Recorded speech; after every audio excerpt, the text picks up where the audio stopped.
Let's say you pay $600 or $700K to build, and you add infrastructure, drilling a well onto that at 172 acres, and you add another 700 on this, you're at 1.4. Let's have a real-time conversation here about property. So if you've been following the channel, you know we've got a contract on a big property, much bigger than we had anticipated, but I'm going to show you kind of how I keep an eye on things and what led us up to this point. So I'm going to do it live. So here you can see one of our videos playing here, but I got 3 different websites that gives me updates.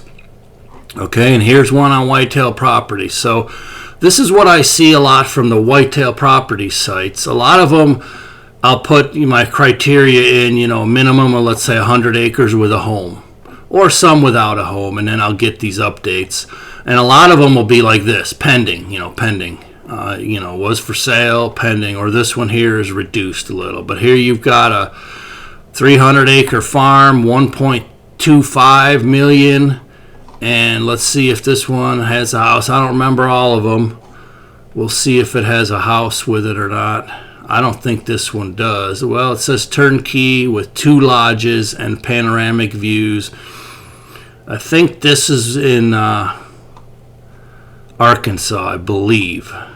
Let's take a look at the pictures here real quick. All right, it's been a little bit since I've been on here. Where's the media? Media, here we go. Photos.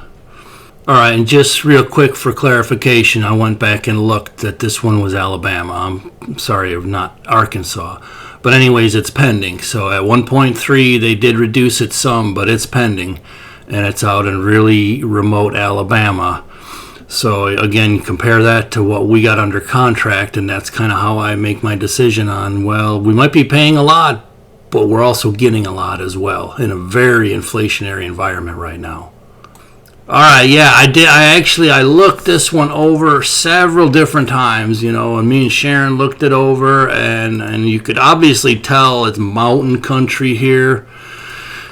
I forgot why we decided not to look at it. I mean, I really wanted to stay in either Missouri or Kentucky and get into Arkansas only if we really couldn't find what we wanted. They're just a little more populated, a little more healthcare centers and that. Because the one we did look in Arkansas, the first one, we drove there and we did a showing. Me and Sharon went. It was a great property. It was the wedding venue one. But so I looked at this, like I said, this property many times, and it's still on the market, obviously, but this is really, really steep terrain here. I mean, really steep. And if you look at these pictures, this home is just like a tiny little shelf here. So you could see the mountain comes up to the left, to the right. Obviously, stunning views here, by the fire pit, but you got to weigh everything out. If I wanted to put up a big barn, if we wanted to have animals, that kind of thing. So those were the reasons I didn't look at this particular one and do an actual showing. So you look at it, it's 300 acres. It's actually more acreage than what we're getting with 2 lodges and that, but this is, like I said, I'm pretty sure this one's Alabama, so the values seem to be a little bit less down there. So let's keep going anyways and do some more live time looking here. Get rid of that one. I think living the dream property. So here we got the same criteria. So here's a new listing from Missouri. It looks like just raw land. It's 140 acres, currently in row crop. It's nearby the Mark Twain, which to me ain't a huge deal sometimes. So anyways, 140 acres for 800 and some thousand. I don't remember if this house is included with it in this picture. They broke it off. I feel like it might not be. Yeah, because they don't have an address, so it's likely just the land. So granted, it's crop land, but you got 140 acres for 800 some thousand. You try to build a nice home and an outbuilding, you're looking at probably another 600,000-700,000, maybe even more. So now you're at 1.4, 1.5 if you build a new house with 140 acres. Okay, I mean, and we're at 1.6, but we're talking 275 acres plus a decent home. We're going to have to put investment in it. But, you know, that's all part of the plan. We go to, here's another one. Here's another one. Let's see if this one is land. Another new listing. It's Missouri. These are all supposed to be, one of the searches was, I think, an hour or an hour and a half from Cape Girardeau. 188 acres, and they don't, it's just a hunting property. Okay, it has served as a cattle farm in the past. The existing house presents, okay, this is a rental house. All right, I remember this one now. But there is a house, but it's not nearly like the house we are getting. You'll see here in a minute. So 188 acres, and this house is in rough, if it's the one I'm thinking of, we'll see, it's in rough shape. I mean, needs major reno, but major. But oh, it's got a river running through it, so that adds value to it. But here again, you're at 1.3 million for 188 acres. Ours is 100 acres more than this. I mean, the river is good and bad. It's cool that you got a river in through your property. However, if it's enough to even float a kayak through it, well, you might get visitors, you know, people kayaking the river, canoeing it, fishing it, or whatever. Yeah, this house is rough. Look at that. So, I mean, if you get something that's near teardown condition, you're almost better just, like if it was me, take the Bobcat, tear it down, put it in a dumpster, and start all over. So here's a new one, 1.3 million, 188 acres. I can't give any value to that home. I mean, maybe you got a septic and power there, so you could save, you know, some money in a well. You could probably save, you know, 30, 40 grand of infrastructure charges, but still, it's either a massive rehabs or start over new. All right, let's see what else we got. Here's another one. This is just acreage, Potosi, Missouri. Let's see what we got here. This is Welcome to the Park. They call it, come and see why we call this the park. It's got a spring-fed Indian Creek in it. Joins government land. They call that a bonus. In some ways it is, and in some ways it sure isn't. How many acres is it? What am I missing here? Welcome to the park. They've put 6 years into the property. Half-mile of river frontage. They got some fields with clover chicory. Borders government. Oh, here it is. 172 acres of unimproved land for 700 and a quarter, 725. Let's take a quick look at it. Give you my thoughts initially. Love the pines. So you basically got a campsite here.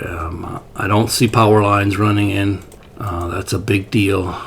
You got a rough campsite basically, so you can't really add much value to this at all. So you're looking at almost $750,000 for 172 acres. There again, if you're starting from scratch with your infrastructure, let's just say, like I said in my previous ones, let's say you pay $600,000 or $700,000 to build, and you add infrastructure, drilling a well onto that. So you're at 172 acres, and you add another 700 on this, you're at 1.4. You're at 1.4 to build a whole, new farm and homestead. Here it looks like they've got a watering system of sorts, a shower and a makeshift toilet. It's probably a rain collection system. I doubt there's a drilled well.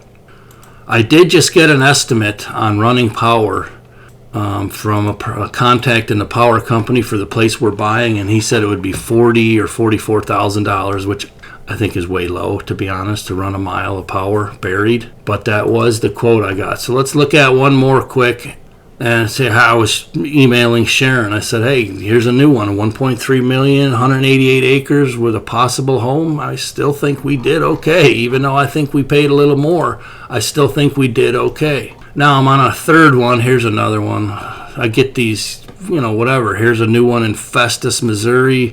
Looks like it's just raw land. And keep in mind, we ended up, close enough to a pretty good-sized town, Rolla. There is a VA in St. James. That's a half hour away also. So at least I'll have my main VA. This is 125 acres, located 10 minutes from Festus. I don't know anything about Festus or most of Missouri, to be honest. I just know that They're a lot redder than other places. So here you're looking at almost $1 million for 125 acres. Gated entrance. Let's see what's they got going on here. You know I love gates and gated entrances, but I mean, it looks like a beautiful chunk of ground. He's got some hardwood mixed with cedars. But there again, if you're starting from scratch building a new home, they're asking almost $1 million for just 125 acres.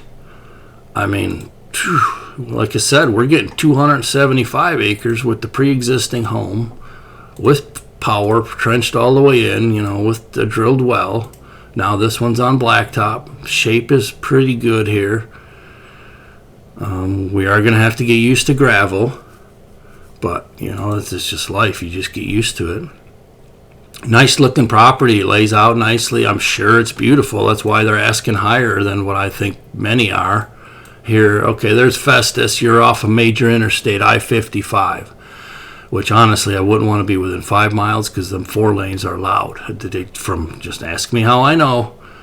I had a nice house in Black River Falls, Wisconsin, right off I-94, so ask me how I know. But anyways, so this is just a real quick, real-time episode.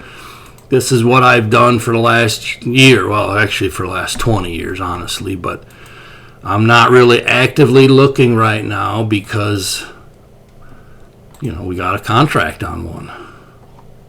Here's an update, another whitetails one, another property match, and that's one in Oklahoma. That's not such a good match. I might have done like, you know, 80 or 100 acre minimum. Actually, they must have taken it down. Let's see what else they got here. Here's an Oklahoma pending. You know, anything decent is pending. Land is still selling, even with, here's another one, Kansas. This is a new one. I mean, I did look in Kansas and Oklahoma. Oklahoma, I kind of wanted to stay away from. There was a really pretty one we found in Oklahoma, but it was just a little too rural for us. I mean, here, it's either a 40 or a 160. It's a 160 reduced 400K. I mean, this is out in just flat nothingness, Kansas, for, you know, 400K. Let's look at the pictures quick. You see, it's just a flat. I mean, there's a little terrain you could see. It almost looks like road on 2 sides. Now, big bucks in Kansas? Oh, yeah. Yeah, but it ain't all about that. If you caught the last video from yesterday with Phil's farm, if you build it, they will come. All you need is hoof prints on the ground, in my opinion, from my experience. If you're willing to put in the investment in the work, all you need is hoof prints on the ground. So I would not want to live here. First of all, it's colder and windier. I would not want to live in flat ground. I mean, I got to have hills. All right, we'll wrap it up here. I don't know what we're at, maybe 10, 12 minutes, but so that's how I do it. That's the beginning, of course, and then you start sifting them, and you start comparing metrics on how they lay out, what kind of home, what you'd have to invest in the home. I mean, I do love the Kansas. You know, I love the kind of open mix with cedars like this and the grassland mixes, because them hold a lot of deer. People don't always think of it that way, but fields that are high enough to get up to a buck's head, they'll hold deer in there. All right, I'll catch you on the next one. Best of luck if you're looking for land or a home. Don't matter where you're at. Pursue your dreams and then take some action. I'll catch up with you. Thanks a lot.